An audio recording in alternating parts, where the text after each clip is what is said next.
Gatekeeper. A Dominions Prologue. By T.W. Ian. 1. Karen stood and stretched. He'd been sitting too long again. Easy to do when nothing was happening. But it meant he was on his own, just how he liked it. He paced from one door to the other, past his desk and chair. It didn't take long. And he noticed that the walls looked grubby again. That, he reckoned, was down to the light. He gave the room a thorough clean, once every 2 weeks, as per his schedule, but the walls always looked off-white, like they were covered in dust. Which was ridiculous. There was no dust down here. Even if dust or dirt clung to his shoes, it fell on the long walk-in. There were eyes along the way, and Karen swore he felt air brush his face in certain places. Reckoned they had a system set up to sterilize a person's clothing. Because nothing should pass through the gate, should it? Those under the glass didn't want contamination from the districts, and those outside wouldn't want the sterile air of the dome escaping. The ping was high-pitched. It didn't last long, but it still made Karen jump, and he cursed under his breath. They'd hear that, of course. They said the eyes and other sensors were to monitor those passing through, but they checked on him too, didn't they? Had to make sure he did his work properly. He tapped the screen on the desk, pulled up the eye feed that had sent the alert. He watched the figure moving along the corridor, reckoned they were more nervous than they appeared. They walked confidently, but their eyes constantly darted left and right. Karen pulled up the itinerary, checked the figure's face against the image in the file. "We have a match," he said. "Who did you say you were?" Karen tapped for the data sheet. "Tai Am. False name, right? Not that it matters. Call yourself whatever you want, pal. Doubt I'll see you after today." But he'd see this Tai Am in the flesh soon enough. The man had passed the various checks, so he'd done everything right. There were no alerts. Karen tapped the left-hand button on the desk. It recognized him and glowed green. And it would let this fool approach. He'd only used the other button, the one that glowed red, once. That time, the visitor hadn't answered correctly. He'd been young, about 10 years Karen's junior, and his face reddened as Karen waited. When he'd become aggressive, banging the door, swearing, kicking, Karen had told him to calm down. When he'd refused, Karen pressed the button to the right. He watched the feed as the gas clouded the image. The man choked, grabbing at his throat as he fell, eyes bulging out, lips turning blue. He'd writhed on the floor for 5 minutes, but it felt like an hour. That wasn't the only person Karen had watched die, but it was the first he'd killed. Sure, he hadn't done the deed personally, and he'd followed procedures, but he still saw that face in his nightmares. Days were better when nothing happened, when Karen could embrace the boredom, draining water to keep his throat moist, pacing, eating, watching some of those second-rate entertainments stored on the screen. He could cope with days like that. Boredom meant no violence. Boredom meant nobody dying. The man who called himself Tai Am disappeared from the feed, popped up in the image from the eye over the penultimate door. Tai Am leaned in, close to the call screen. He'd shaved his chin smooth with no nicks or marks. That was good. He'd prepared. Less chance of Karen having to use the button to the right. Tai Am pressed the call icon. His voice was quiet but strong and clear. "I am not here." He'd said it right, not like that other one. What was it he'd said? Something like, "Well, I'm here." Close, but the words didn't follow the pattern. Karen's supervisor was very strict about following patterns. So was Salika. And she'd be monitoring, the same way Karen could keep an eye on anyone approaching her gate. Karen tapped his screen. The door opened. Tai Am stepped through, and Karen followed his progress in another eye feed. The man wore a short charcoal jacket, open to reveal a clean white shirt buttoned to the neck. His trousers were a light tan, tight at the waist and ankles but wide at the knees, and his shoes were light gray with neat laces and looked far too soft for day-to-day wear. The clothing was totally impractical. There were no obvious places to hide a blade in the jacket, the shoes wouldn't cope with anything but the smoothest of surfaces, and the shirt would be grimy within seconds. At least it would be in the districts. But they had filtered air in the dome, and all the paths were flat. And he wouldn't need a blade, because there was no violence under the glass. That's what Karen understood anyway. He'd seen images and feeds in his training could have been fake, but he reckoned they were genuine. Lots of people under the glass wore stuff like Tyam's outfit. In fact, many wore even more ridiculous outfits, totally impractical, made them look like jokes. Dressed like that, they wouldn't last 5 seconds in the districts. So this Tyam knew what he was doing. He walked slowly, and it took him 5 minutes to reach the gate. Karen shuffled from foot to foot, waiting. He didn't want to sit. He needed to remain alert. Sure, Tyam looked the part. But there were still the procedures. And looks could be deceptive. Karen had heard a rumor a couple of years ago, someone forcing their way through a gate. They arranged the crossing, wore the right clobber, acted the part. But they didn't want to pay. They tried to force their way through. Killed the gatekeeper in the scuffle. They'd brought a blade, a small one hidden in their sleeve, made of glass so it didn't show up on the sensors. It didn't help him.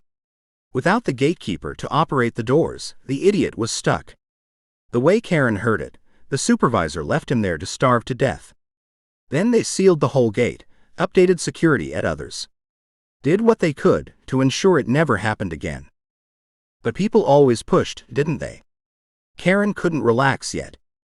There was a bulge in Tyam's back pocket, and Karen reckoned that was the payment, real notes, as none of this went through official channels. They didn't work with credits, didn't do payment via screen. And the bulge was large enough that it could be the full amount. The payment for a pass-through was higher than a simple goods drop, of course, and that meant Karen would get a bonus. He'd do it officially. He'd heard what happened to gatekeepers who tried skimming off the top. Wasn't worth it. He'd do things right. And when the bonus came through, he'd treat himself. Call up Klain or Hia, have some fun. Klain had the looks, but Hia had tricks he'd never believed possible, could play him like one of those old instruments. Or maybe he'd splash out, hire them both. They'd go for that if the pay was right. But that was for later. Karen had to get this Tyam through the gate first. He had to concentrate. Karen patted his waist and let his fingers curl around the handle of his favorite blade. It was a comfort knowing it was there. Just in case. Tyam turned the final corner. He'd arrive in 2 minutes, Karen estimated. He pressed the pad under the desk. The square of flooring to the left lifted, and Karen pulled at the lip, then tapped his code into the screen beneath the trapdoor. The screen hinged up like the flooring, and Karen counted to 10 before pressing one of the 4 buttons. Last time it had been the green one, so now it was blue. Next time, if there was a next time, he would press the red. He'd have to remember that. The stong box opened with a run of 3 sharp clicks. Karen peered in at the 4 black packages neatly arranged within. They should last some time, probably a couple of years. He reached in and removed one, slipping it into a pocket before sealing the strongbox and pressing the flooring back down. Karen was ready. When Tyam paid his fare, Karen would give him the handover, send him through to Salika. She'd run her checks, and then the fool would be in the dome. The dome. Clean air, no violence, everyone free to do whatever they wanted. And if they were all like Salika, the place would be insufferable. Who'd want to be around people who acted so superior? She treated Karen like an idiot, didn't she? When Salika gave a response to a code, she'd always find a word that Karen didn't understand.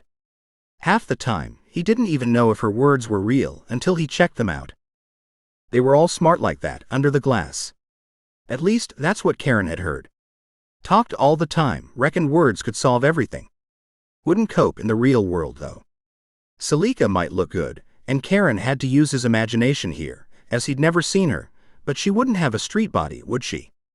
Get a blade drawn on her, she'd try to talk her way out, would make it worse for herself. Still, a part of Karen was curious. Were the streets really spotless? Did everyone walk around with smiles plastered on their faces? With all the rumors about surgery and alterations, they probably had their mouths permanently fixed that way. Of course, others were more intrigued about what went on under the glass. But for every 1,000 who would talk of breaking into the dome, only 10 would try. About half of these would head for the train tunnel, but that was defended. The dome might not like violence, but it wasn't against using guns to protect itself, was it? That didn't deter everyone, though, and some paid attention to the rumors. They asked around, paid well for information. They learnt the truth and they prepared. When they were ready, they approached the gate. People like Ty-am. He'd arranged his crossing through Karen's supervisor, a man Karen had met only once, back when he'd started. No, back when he thought he'd already got the job, but still had one more hurdle to go, convincing this old man, with his lazy eyes and his long beard and his fierce mind. Karen had been polite, and he'd been honest, even admitting he wasn't that bright, that he got confused around people. Maybe that clinched the deal. It wasn't like he saw people down here that often, was it? And if he timed it right, if he left the maze of tunnels and took some of the back streets to his rooms, he could avoid seeing anyone else for weeks on end. Sometimes Karen wondered if he should ask if there were rooms along the tunnels, places he could make a home. The old man had approved Ty-am's crossing. Karen didn't know the details, didn't need to, and didn't want to. Ty-am wanted to visit the dome. To Karen, that made the man an idiot. Smart enough to go about things the right way, had funds to pay, but still an idiot. And now, the idiot's image appeared in the eye feed from outside Karen's door. Karen pressed his palm to the screen, gave the door a shove when the locks clicked open. Ty-am stood on the threshold. In the districts, an open door, even an unlocked door, was an invitation to enter.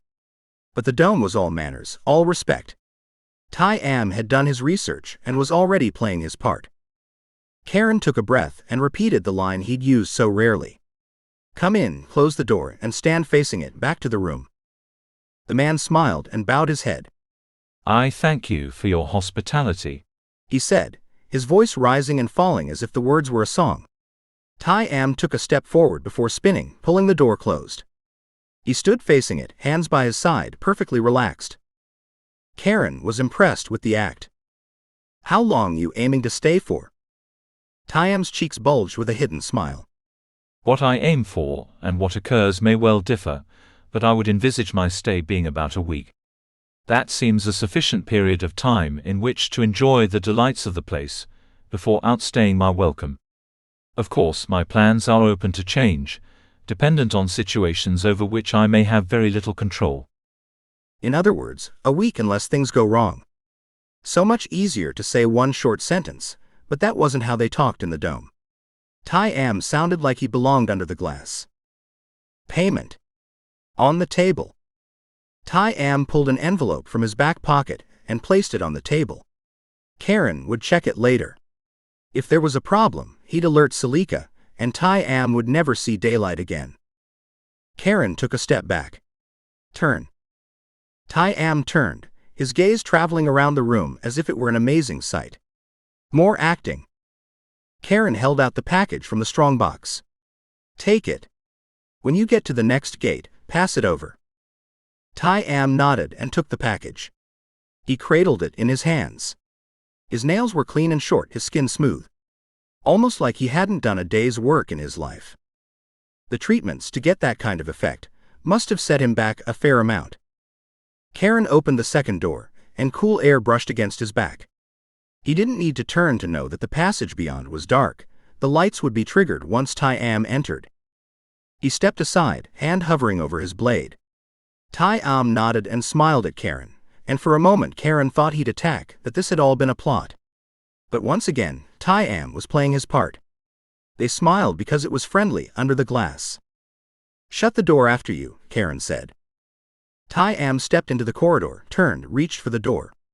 Hadn't gone far enough for the sensors yet. Thank you, he said in that stupid sing-song voice. All being well, I'll see you again a week from now, my friend. Then he closed the door. My friend. Out on the streets, that kind of talk led to violence. But everyone was a friend in the dome. So maybe Ty-am would be back. It didn't matter to Karen. He opened the envelope, counted the crisp, clean bills. The exact amount, as he'd expected. He tapped the screen to contact Salika. When the screen showed connection, he spoke the code word he'd chosen. Smooth. The cold female voice came back with her response. Truquage. Karen checked first letter the next in the alphabet, the word one letter longer than his. He had no idea what truquage meant, but that was Salika all over. Maybe Ty-am would understand her. It would take Ty-am about 10 minutes to walk to Salika's gate, and he'd pass over the package. No doubt they'd talk, A few more checks to satisfy the woman, then Tyam would continue. Salika would send a message, and Karen would close things down, sit and wait for the end of the shift. Another day's work done. He counted the money again, thinking of his bonus.